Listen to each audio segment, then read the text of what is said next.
كنتم خير أمة أخرجت للناس تأمرون بالمعروف وتنهون عن المنكر وتؤمنون بالله. الحمد لله وكفى والصلاة والسلام على المصطفى. Alors il y a quelques jours, j'étais à la Mecque et pendant le tawaf, il y avait un frère de France qui était à côté de moi et pendant son tawaf, eh bien, il a sorti son téléphone et il a fait une photo où il filmait, je ne sais pas, un des deux. Et une personne, je pense, Al-Muhim, sans citer son origine, Ala Kullin, qui parlait l'arabe littéraire, l'a interpellé pendant le tawaf. Mais l'a interpellé avec une rudesse et avec une dureté telle qu'une personne nouvelle dans la religion ou un nouveau repenti ne pourrait que fuir de la religion. Pendant le tawaf, il pensait faire bien en donnant un conseil dans un lieu saint, en pensant pour lui, du moins c'est son avis, que c'est un péché. Du moins c'est son avis. Et de la manière où il l'a interpellé, même si cela était vrai, cela était un péché, même si, allez, on prend le cas entre guillemets, même si cela était vrai, eh bien il a causé plus de mal dans la manière d'interpeller la personne que dans le fait, ici, de délaisser al-amru bil ma'ruf wa nahi anil munkar, si c'est un péché. Le fait d'ordonner le bien et d'interdire le mal.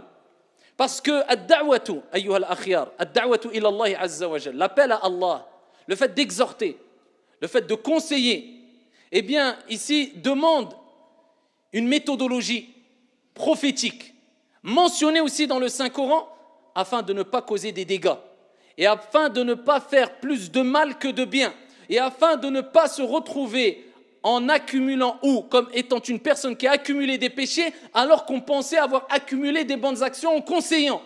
La personne l'a interpellé avec dureté. Et ce qui était amusant, c'est que la personne qui a été interpellée ne comprenait pas un mot de ce qu'il disait. Et il parle en arabe.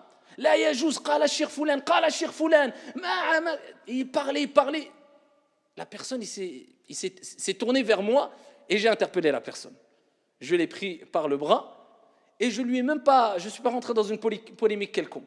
Je l'ai exhorté en lui disant, penses-tu une seconde que la manière que tu as utilisée, eh bien c'était la manière qu'aurait utilisé le prophète alayhi salatu wassalam. Penses-tu une seconde que ce jeune qui ne parle pas un mot d'arabe, eh bien il va apprécier de t'écouter, il va accepter ton conseil alors que c'est un conseil accompagné de dureté? Et tout de suite il s'est assagi et il s'est repris. Pour vous dire, ayyuha al-akhyar, que soit ordonner ce qui est convenable et interdire ce qui est blâmable, c'est une chose noble et c'est une chose qui est mentionnée dans notre noble religion. Encore faut-il ici que tu prennes conscience que peut-être une chose pour toi est blâmable alors que pour d'autres savants elle n'est pas blâmable. Pour toi peut-être une chose est bonne alors que pour d'autres savants elle n'est pas bonne. Donc encore faut-il avoir les tenants et les aboutissants du sujet concernant le sujet. Est-ce que tu connais les divergences, etc. Encore faut-il. Au-delà de cela, il faut utiliser une certaine méthodologie. Il faut attirer, ne pas faire fuir. De par ta douceur, ya Abdallah, il faut que tu attires, tu gagnes les cœurs, tu puisses ouvrir la porte de son cœur afin d'y introduire ce qui te semble être le meilleur. Mais si tu agis avec dureté, c'est comme si tu avais une clé et que tu rajoutais ici des tours de clé pour fermer encore plus la porte. Rien ne sera accepté, ya Abdallah. Et pourquoi pas alors qu'Allah tabaraka wa ta'ala l'a mentionné simplement et clairement dans le Saint-Coran. La méthodologie qu'on doit utiliser quand on exhorte, quand on s'exprime, quand on parle, quand on discute avec autrui. À titre d'exemple, Allah subhanahu wa ta'ala, il nous dit dans le Saint-Coran, Ud'u ila sabili rabbik. Mais ça ne s'arrête pas là. C'est une chose. Mais certaines personnes ont pris que cela. Appelle au sentier de ton Seigneur, à la voie du bien, que tu penses et tu es persuadé être la meilleure. Mais ça ne s'arrête pas là. Bil hikmati wal maw'izati al hasana wajadilhum billati hiya ahsan. Avec sagesse et bonne exhortation. Et discute avec eux de la meilleure des manières. Est-ce que c'est pas simple? Est-ce qu'il faut un sharh dans ça de 2 heures? C'est simple, c'est clair, c'est wadih. C'est clair. Avec bonne exhortation et avec sagesse. Ici, attire et ne fais pas fuir. Bashiru wa la tunaffiru kama qala alayhi salatu wassalam. Annoncez le bien, annoncez les bonnes nouvelles et ne faites pas fuir. Iyak thumma iyak. Le prophète alayhi salatu wassalam a dit Inna minkum munaffirin. Il y a parmi vous des gens qui font fuir. Attention de faire partie de ces gens-là, ya Abdallah. Le prophète lui-même, alayhi afdalus salati wa askat taslim, à qui on a lavé le cœur avec de l'eau de Zemzem dans une coupelle en or, eh bien celui qui a été purifié par son Seigneur tabaraka wa ta'ala à travers Jibril alayhi salam, eh bien Dieu lui a rappelé فَبِمَا رَحْمَةٍ مِّنَ اللَّهِ لِنْتَ لَهُمْ وَلَوْ كُنْتَ فَظًّا غَلِيظَ الْقَلْبِ لَانفَضُّوا مِنْ حَوْلِكَ فَاعْفُ عَنْهُمْ وَاسْتَغْفِرْ لَهُمْ وَشَاوِرْهُمْ فِي الْأَمْرِ فَإِذَا عَزَمْتَ فَتَوَكَّلْ عَلَى اللَّهِ. C'est par quelque miséricorde de notre part, ô toi Muhammad alayhi salatu wassalam, que tu as été si doux avec eux. Et si tu avais été quelqu'un de rude, au cœur dur, ils se seraient enfuis de ton entourage. Fa'fu anhum, pardonne-leur. Wastaghfir lahum, et demande pardon pour eux. Washawirhum fil amr, et consulte-les dans les affaires. Fa'idha azamta, et si tu as pris ta décision, fatawakkal ala Allah. Place ta confiance en Allah. Inna Allah yuhibbul mutawakkilin. Allah aime celles et ceux qui placent sa confiance en lui. Voilà la méthodologie, elle est aussi claire que ça. Plus que cela. Allah tabaraka wa ta'ala, lorsqu'il a envoyé Moïse, Moussa alayhi salam, et Haroun, les deux, vers le plus grand tyran qu'il y avait sur la surface de la terre, Fir'aun, qui avait dit « Ana rabbukumul a'la » comme vous le savez toutes et tous, eh bien, il lui a donné l'ordre de se rendre vers Fir'aun. « Idhaba ila Fir'auna innahu tagha » Allez vers Fir'aun. Car certes, il a transgressé, il a dépassé les limites. Il disait, il prétendait être le Dieu. Il tuait, il torturait, il faisait du mal, il opprimait. Avec cela, Dieu lui a dit et a ordonné à Moussa et Haroun, dirigez-vous vers lui. Et dites-lui, qawlan layyina, des paroles douces, accompagnées de douceur. La'allahu, peut-être qu'il me craindra-t-il et reviendra. Alors qu'Allah Jalla wa Ala savait le résultat, mais pour nous rappeler. Voilà la manière que tu dois utiliser. Tu n'as pas à utiliser une manière qui te semble être la meilleure, alors qu'il y a des manières qui ont été explicitement exposées dans le Saint-Coran et à travers la biographie du prophète Mohammed alayhi salatu wassalam. Anzilun nas manazilahum. Et il y a des qawa'id en plus dans la da'wa. Adaptez-vous au niveau des gens. Un homme n'est-il pas venu voir le prophète alayhi salam? Et ici, il lui a dit, Ya Rasulallah, un jeune, Ya Rasulallah, ô messager d'Allah. Alors imaginez-vous si c'est à notre époque aujourd'hui, avec certaines personnes qui prétendent suivre la sunna du prophète alayhi salatu wassalam, et quand tu le vois, il ferait fuir même, peut-être dans certains cas, un animal, tellement qu'il a le visage renfrogné, dur, toujours méfiant. Un homme est venu voir le prophète. Il a dit, Ya Rasulallah, un messager de Dieu. Vous imaginez, nous, qu'est-ce qu'on donnerait pour voir 2 minutes le prophète? 30 secondes, juste 5 secondes. On donnerait quoi? On donnerait tout. L'homme, il est avec le prophète, alayhi salam, un jeune, à son époque. Il dit à Rasulallah, donne-moi l'autorisation de pouvoir aller forniquer. Avoir des rapports extra-conjugaux, d'aller, voilà. Juste par respect, c'est un prophète, c'est un envoyé. Imaginez-vous, peut-être nous, si on n'avait pas su la suite du hadith, on dirait, mais la honte pour lui. Il y a une tenue, il y a un comportement. Comment ça? Il dit à un prophète, un religieux, un croyant, donne-moi l'autorisation. Il n'a pas d'autres questions. Le prophète, alayhi salam, il s'est approché de lui. Il ne lui a pas dit c'est haram, c'est interdit. Il a utilisé une méthodologie prophétique, l'art dans la da'wa. Lui faire comprendre de lui-même que voilà, il y a mieux à faire. Tu peux aller te marier, avoir des rapports d'une manière licite, c'est noble. Il lui a montré avec hikmah. Il s'est approché de lui. Il dit est-ce que toi, par exemple, ça t'accepterais pour des membres de ta famille? Je vous abrège le hadith. Il dit non, messager de Dieu, non. C'est normal, la personne préférait que ça se fasse d'une manière licite, dans un cadre religieux, c'est-à-dire après un mariage, etc. Il dit non. Le prophète lui dit, ne fais pas aux gens ce que tu n'aimerais pas qu'on te fasse. Il se rapproche de lui et il met sa main sur sa poitrine, alayhi salatu wassalam, et il invoque en sa faveur. Allahumma hassin farjah, ila akhiri. Il dit après, cet homme-là, ce jeune, shab, il dit, je n'ai plus jamais approché ce péché-là. Ça y est, khalas, méthodologie prophétique. Est-ce qu'il en a fait toute une histoire haram? Non. Est-ce qu'il lui a imposé? Regardez ce qu'il... Non, khalas, il a montré sa conviction. Allah Jalla wa Ala dit, tu n'es pas un dominateur sur eux. Lasta alayhim bimusaytir. Tu n'es pas un dominateur sur eux. Tu n'as pas wa ma alayka illa al-balagh. Toi, il t'est demandé que de transmettre. Tu n'as pas imposé de forcer. Alors, certaines personnes pensent que ordonner le bien, interdire le mal, eh bien, c'est de critiquer, c'est de forcer, c'est d'agir avec violence ou agir avec dureté. Mais où tu vas, ya Abdallah? Toi, dans ta tombe, on va te dire, bon, est-ce qu'un tel s'est converti à l'islam ou pas? Ou on va te dire, est-ce qu'un tel a fait la prière ou pas? Ou tu penses qu'on va te dire, est-ce qu'un tel a fait... On ne va pas te demander ça, on va t'interroger sur toi. Et même si tu as voulu faire le bien, est-ce que tu as fait le bien d'une bonne manière? Ou est-ce que tu as fait le mal en pensant faire le bien? Et c'est ça qui nous est demandé, de prendre conscience de cela. Il est dit qu'une personne qui veut ici appeler au bien, donner des conseils, il doit réussir à réunir 3 caractéristiques. 3 caractéristiques.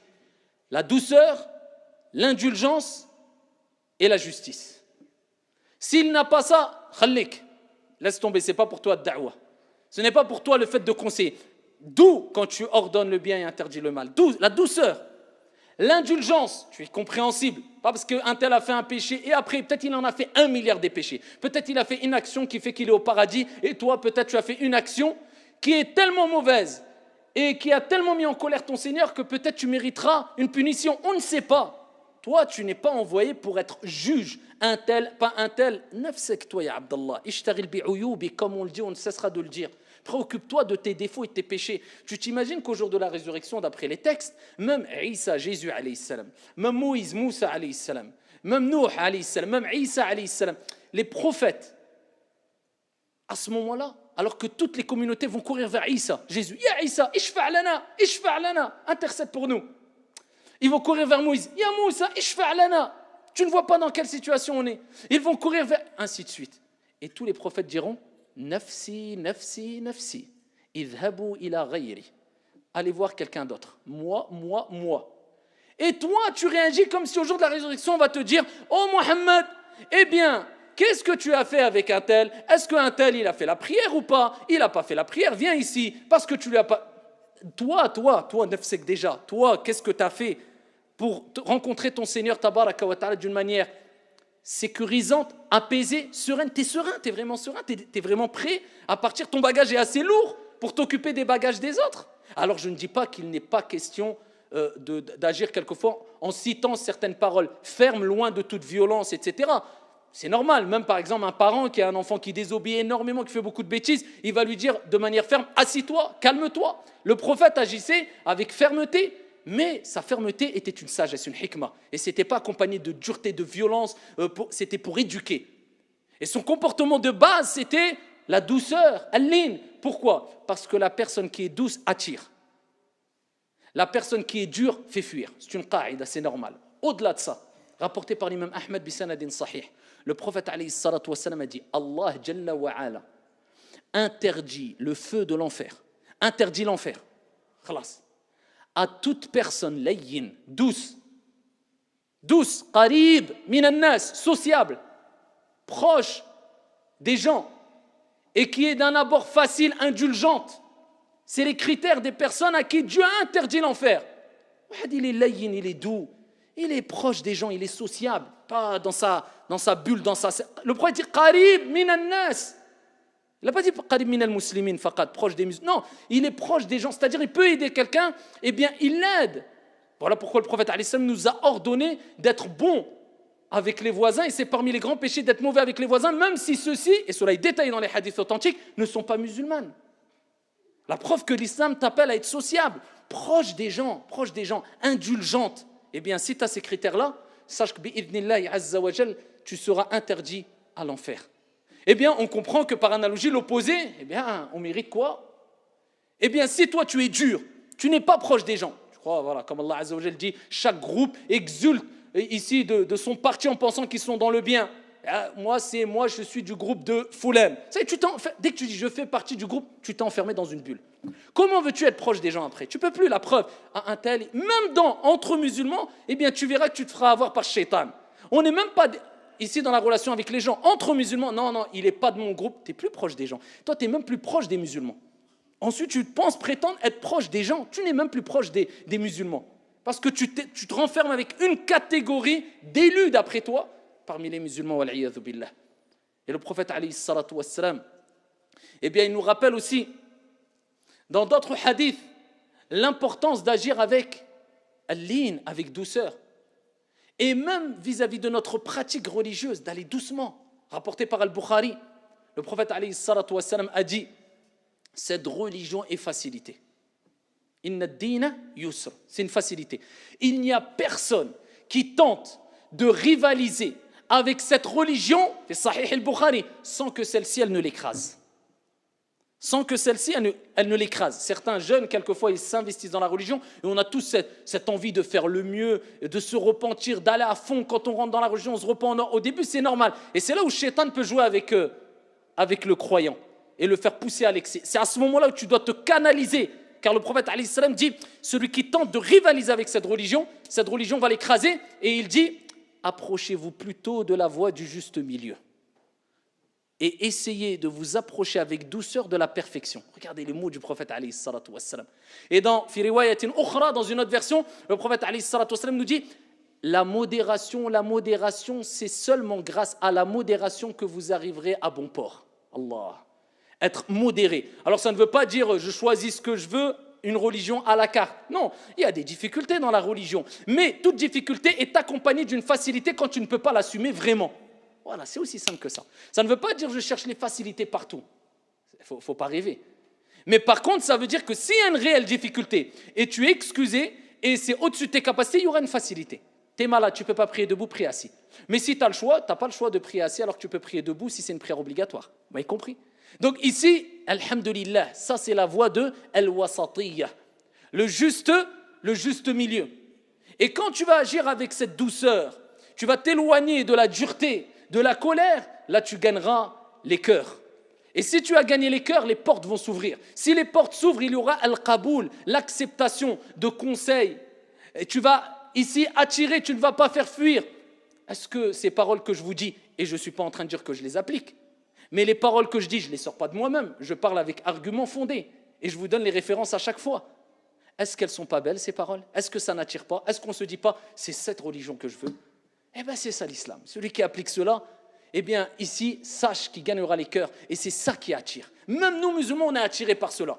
Et comment des gens, au nom de l'islam et de la sunna maintenant, eh bien, en utilisant un texte isolé, dans une situation particulière, pour un compagnon, il met de côté tout ce qui est bayyin, qui est clair et qui est général et qui est beaucoup plus nombreux qu'un texte isolé et qu'il interprète comme il veut. Il faut être dur, mon frère, pour la compagnie, dur.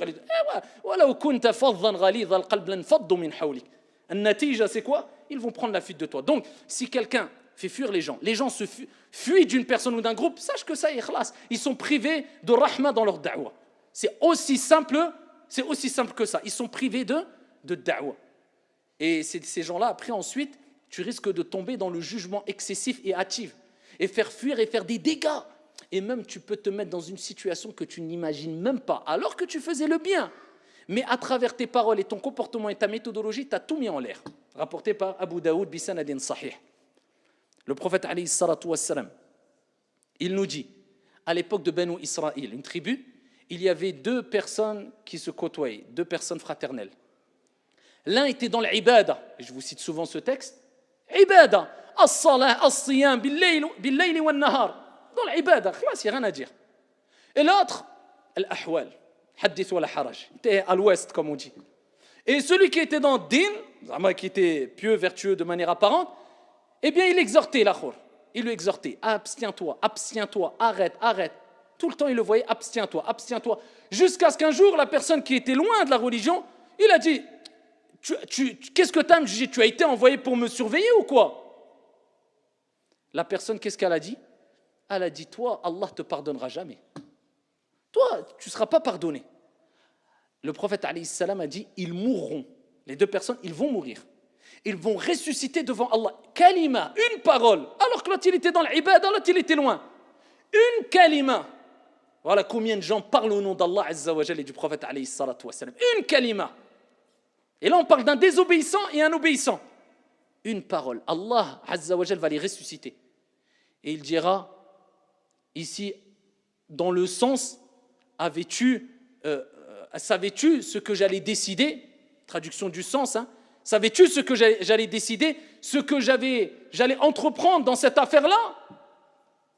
Et là, Allah Azza wa Jal ordonnera de prendre la personne qui était désobéissante, il lui fera miséricorde et entre au paradis, contrairement à l'autre personne. Voilà, kalima. Allah il dit, comment ça, tu parles à mon nom? Tu savais ce que j'allais dire? Tu connaissais ma parole? Tu avais une part dans le jugement? Et ben voilà. Et combien aujourd'hui sont... Non, rien, il y a des textes, il y a des textes qui disent celui qui fait ça, il mérite cela. Mais lui, avec son nom, Allahu A'lam, peut-être qu'il a fait une action cachée qui, tant que c'est pas wadih, clair, à 100%, qu'il a fait une chose, et qui t'es-toi pour aller passer ton temps? Non, il a fait une action qui mérite ça, donc il est comme ça. Non, il a fait... T'es qui, toi? T'as quoi à gagner? T'as quoi à gagner, billahi alayk? T'es déjà assez parfait, toi? Et ça, c'est ceux qui manquent de douceur. Et on manque tous un peu de douceur. C'est pour ça que c'est une exhortation pour moi, le premier. Attirez, n'imposez pas, ne forcez pas, proposez. Celui qui veut, alhamdulillah. Celui qui ne veut pas, khalas. Peut-être tu vas donner un conseil, tu penses que c'est bien, mais peut-être toi, tu es en tort. Peut-être tu ne savais pas. Et peut-être que lui, il est dans le haqq. Donc, tu n'as pas imposé un conseil, tu le lances. C'est accepté, c'est pas accepté, khalas. La douceur. Agissez avec douceur et n'agissez pas avec dureté.